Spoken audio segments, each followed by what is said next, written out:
Hello बच्चों, कैसे हैं आप? उम्मीद करती हूँ आप बढ़िया और एकदम मज़े में होंगे। तो आइए एक कहानी पढ़ते हैं और हमारी कहानी का नाम है संकल्प।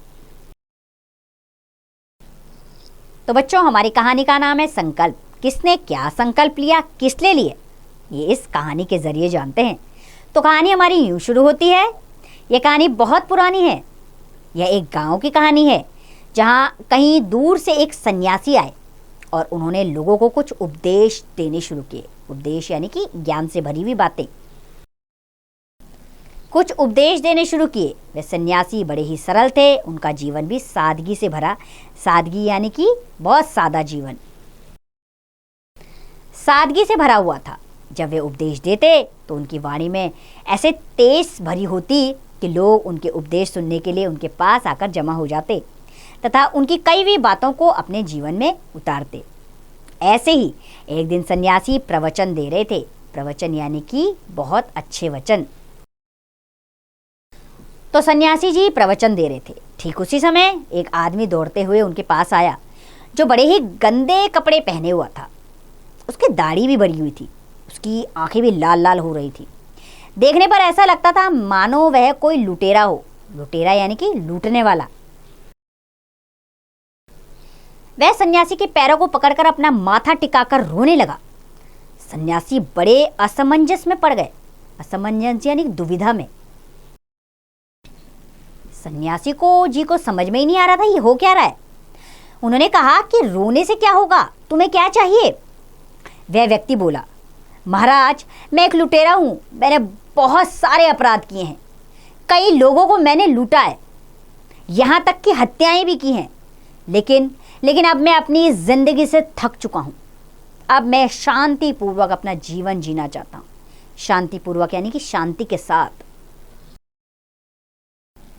उस व्यक्ति ने कहा, मैं अपने जीवन से अब तंग आ गया हूं।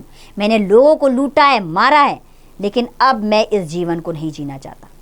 मेहनत मजदूरी करके अपने परिवार के साथ ईमानदारी से शांतिपूर्ण जीवन जीना चाहता हूं। यदि मैं ऐसा करूं तो मेरा जीवन बदल जाएगा। क्या इसका कोई उपाय है? सन्यासी ने बड़े ध्यान से उस लुटेरे को देखा। फिर शांत तथा गंभीर स्वर में उन्होंने कहा, गंभीर यानी कि बड़े ध्यान से सोचकर उन्होंने कहा, बेटा, तुम तो बड़े भले मनुष्य हो। तुम्हारे अंदर वह अवगुण कहां से आ गया? अवगुण यानी कि खराब गुण, खराब आदतें कहां से आ गई? तुम लोगों को क्यों लूटते हो? सन्यासी की स्नेह से भरी बातें सुनकर उस व्यक्ति की आंखों से झरझर आंसू बहने लगे। उसके मुंह से कोई आवाज ही नहीं निकल पाई। सन्यासी ने उसे सांत्वना देते हुए कहा, सांत्वना यानी कि दिलासा देते हुए, सांत्वना देते हुए कहा कि आज से वह यह संकल्प ले। संकल्प यानी कि प्रण कर ले। संकल्प ले कि वह अब कभी भी लूटपाट नहीं करेगा। तो सन्यासी ने कहा, तुम ये संकल्प लो, ये प्रण कर लो कि अब तुम लूटपाट नहीं करोगे, किसी को नहीं सताएगा और नहीं झूठ बोलेगा। ऐसा करने से उसका जीवन पूरी तरह से बदल जाएगा। क्या वह ऐसा संकल्प ले सकता है? उस व्यक्ति ने कहा कि आज से ही वह लूटपाट का काम पूरी तरह से छोड़ देगा। इस घटना को घटे हुए कुछ दिन निकल गए। एक बार वही सन्यासी कहीं पर प्रवचन दे रहे थे। उस समय वही लुटेरा फिर से सन्यासी के पास आया। सन्यासी के चरण छुए और हाथ जोड़कर बोला, महाराज, मैंने लूटपाट ना करने का संकल्प लिया था, परंतु मैं उस संकल्प को निभा नहीं पा रहा हूँ। लोगों को लूटना जैसे मेरी आदत ही बन गई है। मैंने बहुत कोशिश की, परंतु मेरी यह आदत है। अब उसने फिर से सन्यासी को कहा कि मैं अपनी इस आदत को नहीं छोड़ पा रहा हूँ। क्या करूँ, क्योंकि मेरी तो यह आदत है कि जो जा ही नहीं रही है। उसने कहा, मेरी ये आदत है कि ये मेरे शरीर से, मेरे मन से, मेरे दिमाग से ये आदत नहीं निकल रही है। क्या करूं? कृपया करके आप कोई दूसरा रास्ता बताइए जिससे मैं अपने आप को सुधार सकूं।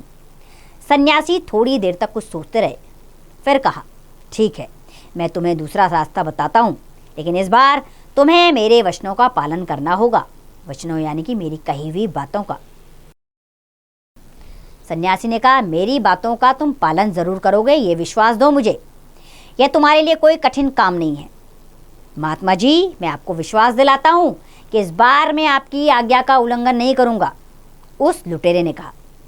सन्यासी ने कहा, तुम जितना चाहो लूटपाट कर सकते हो, उनके साथ जैसा चाहे वैसा व्यवहार कर सकते हो, लेकिन मेरी एक शर्त है कि प्रतिदिन सायंकाल यानी कि शाम के समय, सायंकाल मेरे पास आकर सबके सामने अपनी गलती को मानना पड़ेगा। तुम्हें सच सच यह बताना होगा कि पूरे दिन में तुमने क्या क्या गलतियां की हैं। कहो, क्या ऐसा कर पाओगे? लुटेरे ने कहा, यह तो बड़ा आसान काम है, वह आसानी से कर सकता है। सन्यासी ने कहा, किसी बात की जल्दी नहीं है, वह आराम से सोच ले, क्योंकि कहने और करने में बड़ा अंतर होता है। क्या सच में ही प्रतिदिन यानी कि रोज प्रतिदिन आकर वह अपनी गलती को कबूल कर पाएगा? कबूल यानी कि वो स्वीकार कर पाएगा। लुटेरे ने विश्वास दिलाया, विश्वास यानी कि दिलासा दिया। लुटेरे ने सन्यासी को यह विश्वास दिलाया कि वह प्रतिदिन आकर अपनी गलती को स्वीकार करेगा। स्वीकार यानी कि मानेगा, एक्सेप्ट करेगा। इतना कहकर वह लुटेरा वहां से चला गया। इस घटना को बहुत दिन बीत गए, परंतु वह लुटेरा उस सन्यासी के पास फिर कभी लौटकर नहीं आया। एक दिन एक शिष्य ने सन्यासी से पूछा, महाराज, वह लुटेरा फिर लौटकर नहीं आया? सन्यासी ने कहा, अब वह कभी नहीं आएगा, क्योंकि वह अब सुधर गया होगा। अपराध करना आसान है, परंतु उसे स्वीकार करना बहुत कठिन है। कुछ समय बाद पता चला कि उस लुटेरे ने सचमुच लूटपाट करना छोड़ दिया था। अब वह एक अच्छे इंसान की तरह जीवन बिता रहा था।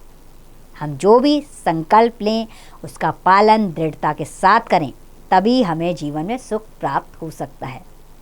तो बच्चों, हम सबको भी अपने जीवन में कुछ अच्छा करने का संकल्प लेना चाहिए और दृढ़ता से उसका पालन करें और सुखमय जीवन बिताएं। यही इस कहानी का सार है। अर्थात ये कहानी यही शिक्षा हमें देती है कि हमें सब कार्य अच्छे करने चाहिए। जीवन में सब कुछ अच्छा अपने आप होता चला जाएगा।